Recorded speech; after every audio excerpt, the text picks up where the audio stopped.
UMBC offers a variety of options for biotechnology professionals and individuals interested in career advancement.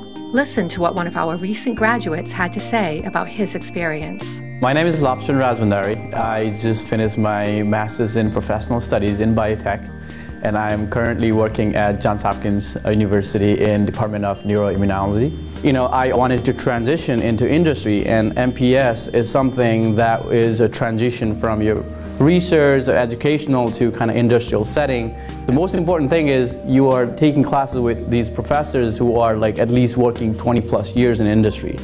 So they give you all the insights about the class, and so that, you know, that helps a lot in getting a job and probably, you know, to expect what you want to expect in the future if you were to get an industrial kind of job.